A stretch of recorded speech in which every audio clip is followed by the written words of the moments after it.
5 best breathing techniques to calm speaking jitters. Breathing is a critical function in life, but it's not something that we really invest a whole lot of thought to it. When you breathe in, your blood cells receive oxygen and release carbon dioxide. Then the carbon dioxide is carried through the body and exhaled. Unfortunately, when we feel nervous, as many people do when they're asked to speak in public, it can result in improper breathing. This can cause upset in the oxygen and carbon dioxide exchange, which can cause additional anxiety, panic attacks, and so much more. In this tutorial, I'll explain the 5 best breathing techniques to help you calm speaking jitters next time they come around. Alternate nostril breathing. This breathing technique involves alternately blocking off one nostril and breathing through the other. In order to maintain your posture, it's best to practice this technique while sitting. Start by taking your right hand and bending your pointer and middle fingers into your palm, and keeping your thumb, ring, and pinky finger straight. Close your eyes. Inhale and then slowly exhale to start. Using your thumb, close off your right nostril and take a breath in. Using your ring finger, close off your left nostril and take a breath in. Take turns closing off one nostril and then the other. Try to do 10 rounds of this, and if you start to feel faint, take a break. Belly breathing. According to the experts, practicing 20 to 30 minutes of belly breathing every day will help you to decrease your anxiety and stress. Simply find a place that is comfortable and quiet, such as sitting cross-legged, sitting in a chair, or lying on your back on the floor with a pillow under your head and knees. Place a hand on your chest and the other one on your belly under your rib cage. Without clenching or squeezing your muscles, allow your belly to relax. Take a slow breath in through your nose. The air should move into your nose and down into your belly. Through pursed lips, let the breath out slowly. Pay attention to the hand on your chest. It should be pretty still. Though your health will determine the sequence frequency, most people can do this exercise at least 3 times and then work up to 5 to 10 minutes, up to 4 times a day. Box breathing. This breathing technique is also known as 4-square breathing and is easy to learn and practice. If you have ever found yourself inhaling and exhaling to the beat of a song, then you've already familiarized yourself with this. Count to 4 as you breathe in. Count to 4 as you hold your breath. Count to 4 as you exhale. Count to 4 as you hold your lungs empty. 4-7-8 breathing. This breathing technique is known as the relaxing breath and acts as a natural tranquilizer on your nervous system. While you learn the technique, it's best to sit up with your back straight. Once you have become more familiar with it, you can lie down in bed and do it. Place the tip of your tongue on the roof of your mouth, just behind your upper front teeth. This is where it should remain for the duration of the exercise. Exhale through your mouth. Close your mouth and exhale through your nose to the count of 4. Hold the breath as you count to 7. Exhale through your mouth as you count to 8. Mindful breathing. This technique is also known as mindfulness meditation and involves centering your attention in the present moment instead of wandering to the past or the future. Choose something calming to focus on.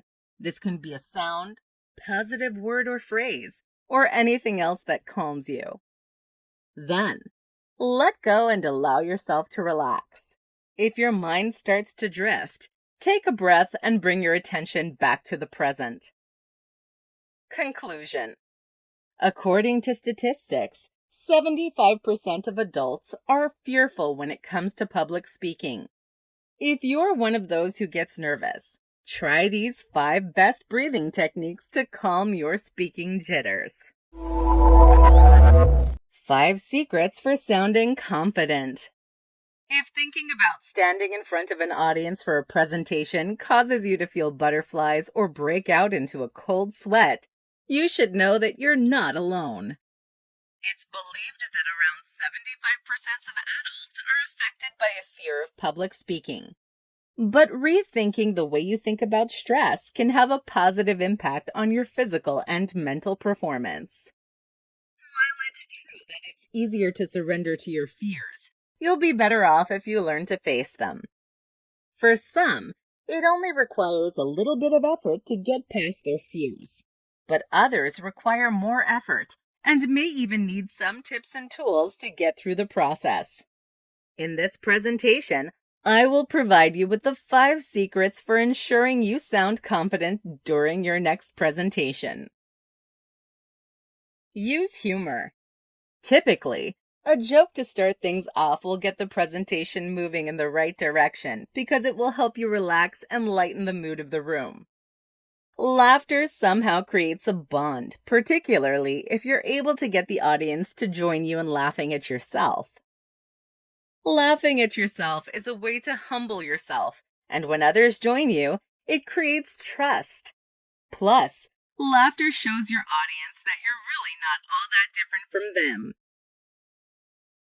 Focus on those that are nodding. If you feel like you're not connecting with your audience, and if there are members in the audience that seem disinterested, it can be even worse. Usually, though, you'll be able to look out and see those who are nodding, which can be incredibly reassuring. When you focus on these people, it can help you feel more confident. Be expressive. Many times, no matter what you do to calm yourself, it doesn't work. However, you can work to hide your nervousness by expressing your emotions. If you're talking about something you were excited about, play up that excitement.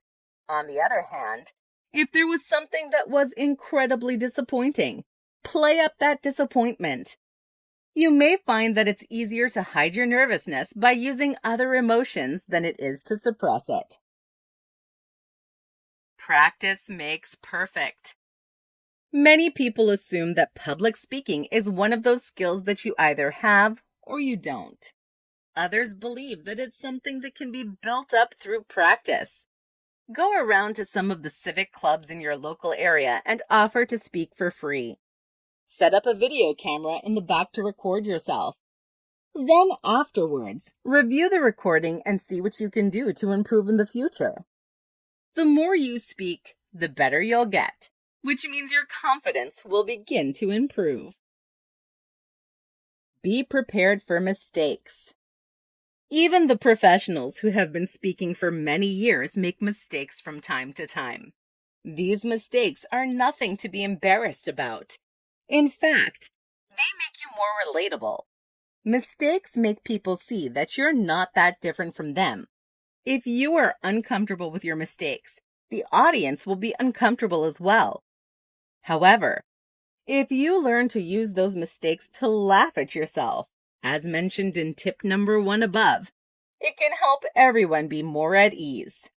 Therefore, go ahead and prepare a comment ahead of time to help get past those mistakes. Conclusion. If you tend to get nervous when preparing a presentation, you're not alone. In fact, it's believed that 3 out of 4 adults feel this way. However, you really don't have to be. There are some things you can do to help yourself sound more confident when speaking in front of others. Confident public speaking is a skill that can be developed. Just keep these 5 tips in mind next time you have the chance to get in front of an audience. 5 tips for settling nerves before the big pitch. When you're preparing a sales pitch or presentation, it's typical to feel a bit nervous.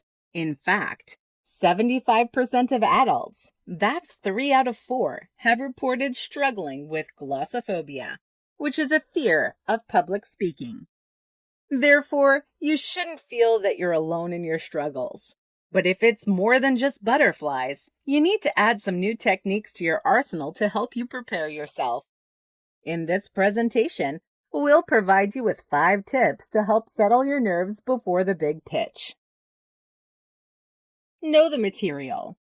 In many cases, people get nervous about pitches and presentations because they don't feel like they're prepared enough. You've probably heard practice makes perfect, and this is definitely true when it comes to presentations. The more you practice, the less you'll worry about not being prepared, and the more confident you'll seem. Of course, knowing the material is more than just knowing what is on the next slide. It also means that you understand what you're presenting. Many people don't understand how what they're selling works. However, in order to sell your product or service, you need to understand the problem it solves. This brings us to the next step. Research the audience. In the first tip, we focused on being prepared by knowing the material you're presenting to the audience. However, preparation also involves knowing your audience and adapting the material to fit them. This is one reason why you shouldn't have a script, because you may miss a few necessary points, but you must be prepared to answer questions that may be asked. When you know who'll be in the audience, you can learn to anticipate the questions and prepare your answers. Consider reaching out ahead of time to find out more about your audiences so you can be ready. Have a map, not a plan. When preparing a presentation or pitch, many people try to create a plan. However, this isn't always the most ideal way to do it. Instead, consider your pitch or presentation as a map around your product or service. Sure, have a script ready, but ultimately allow the audience to lead by the questions and interests they express. Of course, this goes back to the first 2 points. Knowing your audience and your material. This will help you deliver a more personalized pitch or presentation and avoid a panic attack in the process. Check the tech. Keep in mind that different venues will have different tech. You may be using someone else's computer or having to interface your own with someone else's monitor, smart TV, or projector. Then again, you may be screen sharing with your audience members' various devices. Each situation has advantages and disadvantages, and if you're not prepared, can throw you off your game. Therefore, find out the capability of the available tech ahead of time, and when possible, use your own. If you're required to use the in-house tech, ask for time to familiarize yourself with it before the presentation so you're not stumbling through it blindly. Center yourself. For some, a visit to the gym helps to calm their nerves. Others prefer an approach that is less physical and sweaty, such as meditation. Then again, there are others who fall somewhere in the middle. They're not gym bunnies, but they're not interested in full-on meditation either. This is where mindfulness exercises come in, and one of the most common ones is the 5-4-3-2-1 technique. In this technique, you simply focus on 5 things you can see, 4 things you can hear, 3 things you can feel, 2 things you can smell, and 1 thing you can taste. This should be enough to help you be present in the moment and bring your anxiety down a few notches. Final thoughts. The truth is, it's perfectly normal to experience nervousness before your big pitch or presentation. However, if you find that your nerves are getting out of hand, try these 5 tips to help settle your nerves beforehand. While you may never fully get over your anxiety surrounding public speaking, you can make things easier for yourself. 5 vocal exercises public speakers swear by. If you're like most people, you probably believe that vocal warm-up exercises are only important for singers. However, this assumption is completely wrong. Every professional, no matter what industry, should be using vocal warm-up exercises. These can help you sound professional in meetings, when giving presentations, to level up your speeches. Therefore, if you're responsible for giving presentations or speeches, then you definitely need a few basic vocal warm-up exercises. Typically, you're prepared for your first few lines of a presentation, but you don't always think about how those lines are delivered. In this presentation, we will provide you with 5 vocal warm-up exercises that public speakers swear by. Loosen up and shush. The very first thing you must do before a presentation is to loosen up. Start by wiggling your shoulders and relaxing your neck and jaw. Then, take a few deep breaths. This will help you shake out the nerves and create additional space within your body. This exercise will keep you from sounding anxious and tight. Now, take in a few belly breaths, keeping your shoulders down. The key to good vocal breathing is belly breaths. Here's how. Place your hands on your belly and push your stomach into your hands. Then push the air out of your stomach to the front of your mouth. Pretend you're a teacher trying to get your class to settle down. Let out one big shh, keeping your shoulders down. Do this several times. This step should only take about a minute. Tongue trills. This exercise is a fun one for warming up your tongue. When your tongue is nice and loose, it makes it easier to get your words out when you're presenting. If you're not sure what a tongue trill is, it's when you roll your tongue in your mouth as quickly as possible. After doing a few with an even tone, try doing some with ascending and descending tones, about 5 each. Humming. One of the best ways to warm up your mouth and vocal cords is humming. This is because the vibrations created by humming loosen your vocal cords. If you're doing a morning presentation, humming is critical. Here are the basics. Start with a long and hold it as long as you can.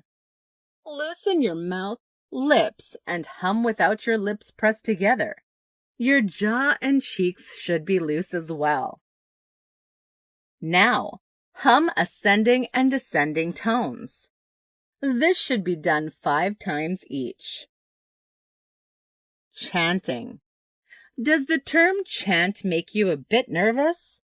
While it might feel a bit odd, it's actually the most important step to a good vocal warm-up. You're going to repeat the same 4 words over and over. Meme, mime, mome, moom. Since these words all start with the M sound, this exercise goes great right after the humming one. Therefore, as you finish up with humming, naturally transition into this one. Once again, start with an even tone and then try ascending and descending tones. Once you feel warmed up, try fluctuating tones within each word. This should be done for as long as you need to get warmed up. You'll know that you are once the sound is long and clear. When you're starting out, the sounds may be raspy or rough, but by the end, this should be cleared up. Pronunciation. The very last exercise in the vocal warm-ups is to prepare to enunciate your words or sounds. You will now be adding the P and T sounds to the M sound you practiced previously. You'll add the following sounds to your chant. Ma, pa, ta. You will vary the length of your tones, practicing both long and short. You'll also be fluctuating your tone, descending and ascending. Then you'll try to really enunciate the sounds, opening wide for the A sounds, which should be done 5 to 10 times. Conclusion. These exercises should only take you about 5 minutes to complete. If you're short on time, you can step into the bathroom before your presentation and do a quick version. If you have a commute to get to where you're going to do your presentation, you can do a longer version in the car. That's the beauty of these 5 vocal exercises. You can adapt them to what you need. 5 ways to recover after bungling your words. If you suffer from glossophobia like 75% of the population, it's not hard to imagine yourself messing up during a presentation, blowing a job interview, or watching your project that you worked hard on blowing up on you. However, there are 5 ways that you can recover after bungling your words. In this presentation, I'll outline all 5. What if you mess up?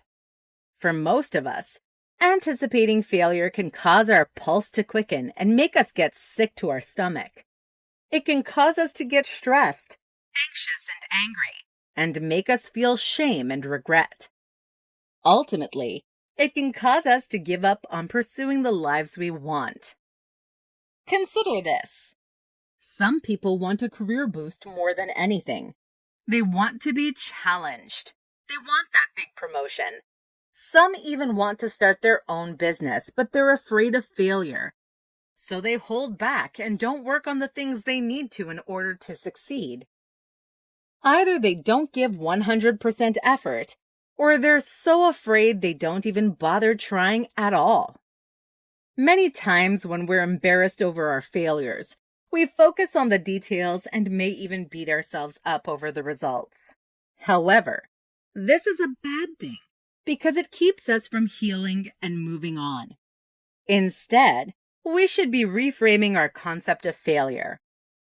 After all, it's from trying and failing that many great things have come about.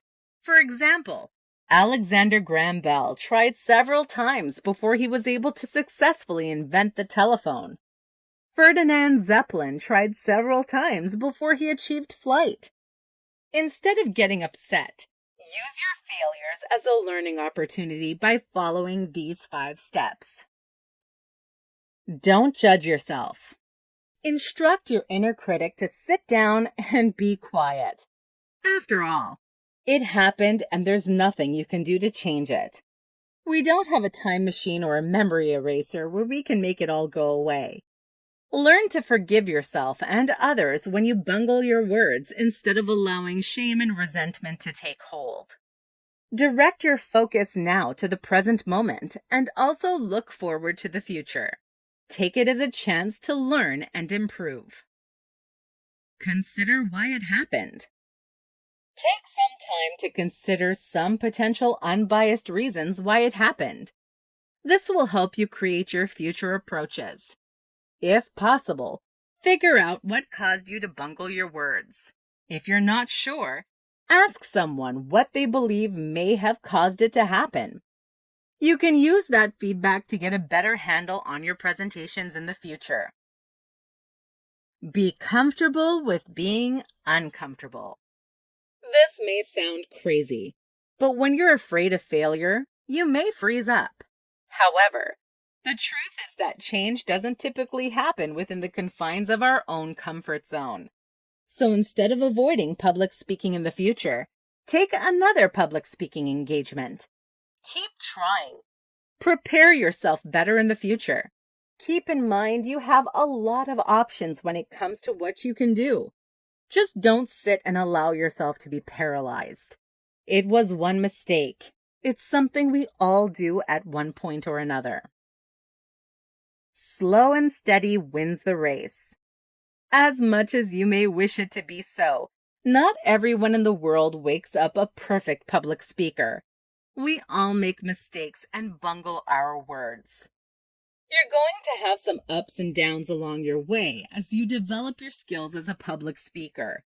Embrace and learn from both extremes. Acknowledge progress. If you're guilty of all or nothing thoughts, do whatever you can to ditch those. Instead of saying, "I'm a failure," say, "I'm not successful yet." Think about it. If you were running a marathon, would you be upset with yourself over the miles you haven't covered? Of course not. You acknowledge that you've come far, but there's more to go, and you just keep going.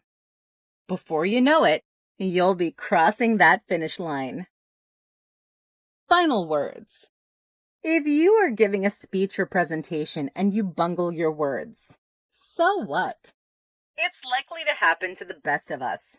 Not many people are 100% successful on their first attempt. And if they are, they've done a lot to prepare themselves. Or maybe they're lying.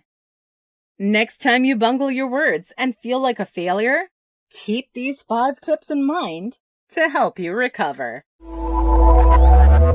How to demand the room as an introvert. According to the experts, 3 out of 4 people get nervous when it comes to standing in front of an audience and speaking. However, for introverts, it can be more than nervousness. It can be sheer terror. This is most likely due to the assumption that introverts don't make good public speakers. That's something that should be left for those who are confident, outgoing, great at small talk, and don't have an issue connecting with others. However, the truth is, there are some ways that you can demand the room as an introvert. In this presentation, I'll show you how. Write it out. One of the traits that introverts have is the ability to come up with the perfect response, but typically it's long after the situation warrants it. We always know what we should have said. It's a gift to be a deep thinker, and a presentation is a great way to use that power. Perhaps you believe that public speakers are a special breed. They can just step on stage and start speaking. However, the truth is that nearly all speakers have at least an outline for their presentation. If you've got something to say, write it out. Then read it and make edits. Refine it until it's perfect. It's rare that you'll be able to say exactly what you want at the right time. Practice in small settings. Instead of jumping right into doing presentations in front of a live audience, try doing live or recorded videos on social media. You may want to start with recordings and uploading them so people can watch and comment. Then, once you build an audience and start feeling more comfortable, try doing some live videos. This will enable your audience to provide you with instant feedback. Then, you can work your way up to hosting a webinar presentation, podcast, or other small internet forum. Once you start feeling more comfortable there, reach out to some local civic clubs or organizations in your area who would benefit from your expertise and offer to speak at their meetings or events. You'll find that with some effort, you'll be able to demand attention in any room. Be your authentic self. Once you do start speaking, your focus should be on delivering the message and impacting your audience. Anything else, including trying to be someone or something you're not, is a distraction. Chances are, when you start presenting, people are going to show up for the information you're providing. Those who stick around and come back again are the ones that have formed a connection with you. Your mission should be stronger than your fears. While you may believe that the audience is there to hear you speak or judge you for your flaws, this is typically not the case. They are there to learn something. They want to be inspired to take action. If this is your goal as well, then it's probably because you're presenting something that you believe is important. Conclusion. As an introvert, being asked to do a presentation can be a scary thought. However, it really doesn't have to be. There are things you can do as an introvert to demand a room and provide people with the information you want them to have. In closing, keep this in mind so that you can give presentations as an introvert. Additionally, stop your insecurities and redirect that energy into passion. That is, be excited about the information you're providing and the people who are being impacted by what you're saying. Overcoming imposter syndrome. Have you ever felt like no matter what you've done or how successful you are, you don't really deserve your accomplishments? This feeling is known as imposter syndrome and leaves us feeling like we have not earned the successes we've achieved or our thoughts don't deserve attention. This can keep people from sharing their ideas, applying for college, or even pursuing certain careers. In this presentation, we'll explain 10 steps to overcoming imposter syndrome. Don't be ashamed to speak up. Unfortunately, many people are ashamed and don't want to talk about how they feel like a fraud. When you know there's a name for your feelings and you're not alone, it can make you feel so much better. Separate facts and feelings. There are times that you're going to feel dumb. Everyone does. However, just because you feel this way doesn't mean that you are. Understand your self-doubt. When you feel like you belong, you're more likely to be confident. However, if you feel like you don't belong in the situation you found yourself in, perhaps you're older or younger, you're the only woman or the only man in the room, you're a different color than the rest of the room, or maybe you have a disability. It's only natural. You feel pressure to represent your entire group. Instead of believing that your self-doubt proves that you are inept or not qualified, accept that perhaps it's because you're responding to being on the receiving end of social stereotypes surrounding intelligence and competence. Maintain your positive attitude. The thing about being a perfectionist is that you care about the quality of your work. The key is to always strive for excellence when it matters. However, don't stress too much over the routine things and always be willing to forgive yourself when you make a mistake. Don't stress over failure and mistakes. When you do make a mistake, don't beat yourself up over it. Learn from the experience and use that knowledge in the future to avoid the same mistakes. Remind yourself that it's okay to miss the mark sometimes. Change your rules. If you have rules for yourself that state you should always have the answer to a question or you should never ask for help, change those. Remember that it's perfectly fine if you don't have an answer sometimes, and it's okay to reach out for help when you feel like you're lost in a situation. Everyone has an off day sometimes. Create a new script. Develop an awareness of the dialogue in your head when your imposter feelings are triggered. This is your internal dialogue. When you hear yourself thinking, wait until they find out I don't know what I'm doing. Reframe it and remind yourself that everyone who is just starting sometimes feels a little off in the beginning. You may not have all the answers right now, but you do have the ability and the resources to look them up. Imagine your success.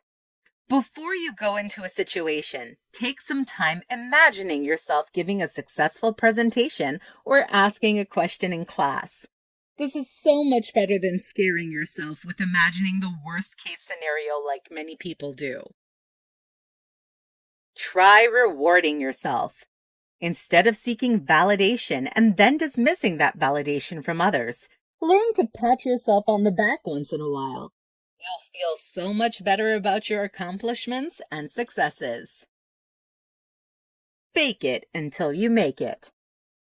From time to time, we will all face situations where we're forced to wing it. Instead of seeing this as proof that you're inept, learn to do what many other successful people have done. Don't sit around and wait until you feel confident. You become more courageous by taking those risks. If you'll change your behaviors, confidence will come. Conclusion. Imposter syndrome is where we don't feel like we deserve the successes that we've achieved. However, this shouldn't happen. Learn to feel comfortable with your success and value yourself. These 10 tips will help you learn to overcome imposter syndrome. The power of speech in and out of the office. Most of us are unaware of this, but your speech in and out of the office really does make a big difference in your reality. Now that you've been made aware of this, it's time to learn how to use it and help you. Our speech can change lives by changing minds and shaping thoughts based on what we say and don't say. In this presentation, we'll discuss the power of speech in and out of the office. After all, everything we say, hear, and even read will have an impact on how our minds see our place in the world and shape our overall reality. The power of speech defined. Speech is important because of the message it brings and how that message is sent. The impact and power of speech is puzzling in how it influences our behavior. The power of speech is so strong that it can have an influence on the way we think about things. When used wisely, speech can interpret the nature of our relationships, summon deep feelings in others, and even motivate people to take action about a particular situation they have found themselves in. Speech is quite powerful and can be either positive or negative. The fact that speech can have an impact on the way people think is what makes learning new vocabulary critical. When we broaden our speech, we broaden our ability to think as well. We can observe this in children whose thoughts develop right along with their speech development. Even adults can benefit from bringing new words into their vocabulary to discover new ideas and ways of thinking. Using the power of speech to turn words into shapes. Psychologists have discovered that our subconscious mind will interpret what we hear quite literally. Therefore, this indicates that the words that we speak create our reality, whether good or bad. Unfortunately, we typically create negative realities for ourselves because we unconsciously undermine our own success. We use negative language to exaggerate our problems, challenge our opinions, and destroy any confidence that we may have had. Your thoughts have a direct influence on how you feel and act. Therefore, if you think you're a failure, then you'll feel like one. When you feel like a failure, you'll end up acting like a failure. This will, in turn, strengthen your belief that you are a failure. On the other hand, if you create a more positive outlook, you can have a much better outcome.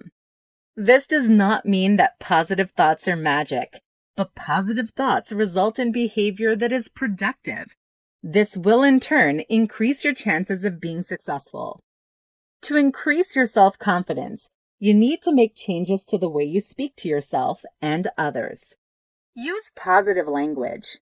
Ditch the labels. Take action. Don't apologize for your opinion. Yours doesn't have to be the same as others. Add some diversity to your language. The power of speech. As you can see, words do matter. They hold a massive amount of power. Speech has the power to boost your confidence and the power to tear you down. Speech can help you make a strong impression, or it can leave you to be quickly forgotten. Finally, speech can open up a world of new opportunities or shut them down completely. Language has an effect on how others see and relate to you. If you feel that you're being overlooked or underestimated, think about how your language is affecting how others engage with you. Pay attention to successful people and notice how their language is positive, action-focused, and explicit. Speech can build people up and can tear them down, so make sure that you consider what you're saying before you say it. Bottom line. As you can see, speech is central to our overall existence. It can affect us both in and out of the office. It affects our thoughts, our views and beliefs, and the way that we live our lives. Make sure that you are using positive speech so that you don't find yourself being shut out of potential promotions and work and losing friends in your social life. The power of the phone. How your cell phone can help you prepare for any presentation. These days, most of us have pretty high expectations when it comes to our smartphones, and most of the time, they do come through for us. In the past, a presentation would have required much heavier equipment, but today, at the very minimum, we can use our smartphone to enhance our presentations. In some cases, we can even use it instead of a laptop to run the whole thing. In this tutorial, we'll explain how your smartphone can help you prepare for your presentation. Presentation apps. If you've created the presentation on your computer, The first thing is to get the presentation file on your phone and open it. Depending on the operating system of your mobile phone, you can transfer the file via Bluetooth, email, or save it to the cloud so you can download it to your phone. If you have an Android, you may be able to transfer the file via SD card, if your computer has an SD card reader. Getting it to the big display. Once it's on your phone, the challenge then becomes getting it from there to the monitor or projector.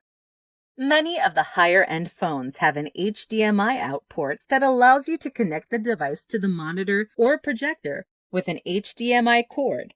Many are only compatible with certain file types. Remote control. Even if you're running the presentation from your laptop, you can use your phone as a remote, allowing you to roam around the stage or room instead of being chained to your laptop. Connect the phone to your PC via Bluetooth or Wi-Fi, and then you can control the computer with the phone. Finishing on time. Many times when you're giving a presentation, you're provided with a specific time slot to do so. Therefore, you can use your phone as a timer device to make sure you stay on track and finish within your allotted time. There are apps that you can download, or you can simply use the timer function that's built into the clock app on your phone. Speaker notes to keep you on track. The presenter view feature on some presentation software is great because you can put your speaker notes on the screen while projecting the slide to the monitor or projector. This is a problem, though, when you have to be at a podium where the microphone is and your computer is across the stage or even across the room connected to the display source. In this case, as long as you've loaded your presentation to your phone, as mentioned previously, you can use your phone to display your speaker notes. Adding sound effects to presentations. You may find yourself in some situations where you have sound effects in your presentation. But then when you get to your venue, there are no speakers attached to the visual equipment. If this is the case, you can load the sound files into your phone and then play the sound at the appropriate moment within the slideshow. If you're standing at the podium with the microphone, the sound will be projected into the audience. Voice recorder. Typically, at the end of the presentation, you'll offer the audience a chance to ask you questions about the material. You can use a voice recorder on your phone to record these questions and perhaps include them in your next presentation. Most phones have a voice recorder built in, and if you don't, there are many options available in the app stores on both Android and iPhone. Keep in mind, though, when doing a Q&A session, repeat the question to make sure the recorder picked it up and to clarify since some of the other audience members may not have heard it. Conclusion. In closing, when you're giving a presentation, don't forget that your smartphone has a variety of functions that can help you. From loading and even creating your presentation onto your phone, to use it to keep you on track or load sound effects to enhance your presentation, there are so many ways to use it. Why nobody wants to see you fail. When it comes to giving a presentation, it's pretty normal to be nervous. After all, no one wants to deliver a bad presentation, and no one really wants to listen either. Most people don't want to see you making the mistakes listed in this tutorial. While it's true that there are no universal formulas for giving a presentation, you should avoid the following. Disqualify yourself. Many people will make statements such as, "I'm no expert, but," "I'm not sure what I should say here," "so," "well," "I'm here today to present," "I hope you didn't find this presentation boring." The last one is due to nervousness and a lack of confidence more than the others, but they will all kill your credibility quickly. Unless they're used as a lead-in to what you're saying, the audience will automatically see you as a mediocre presenter. Therefore, to get through a moment where you're not sure what to say, just take a deep breath and give yourself a moment. Not making eye contact. Many times, because they're nervous about it, people will give a presentation and will look anywhere but out in the audience. However, this is bad because you're not able to connect with them. By not making eye contact, your audience feels disconnected. Pick someone in the audience and make eye contact with them. Then choose someone else. Make your way around the room, making eye contact with each person. If you're nervous about making eye contact, just look at their foreheads. At least you'll appear to be making eye contact. Not checking equipment. There's not much that will ruin a presentation faster than spending 20 minutes waiting on the presenter to work through problems with the tech they're using. Make plans to reach the presentation venue at least 1 hour before everyone else is set to arrive to make sure that the equipment you're using is working properly. Additionally, make sure that you hope for the best, but always be prepared for the worst case scenario as well.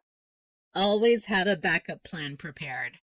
While it's true that there have been some major advancements in tech, it's still not perfectly reliable at all times. Not being familiar with content. When you say things like the phrases below, it indicates that you're not very familiar with the content of your presentation.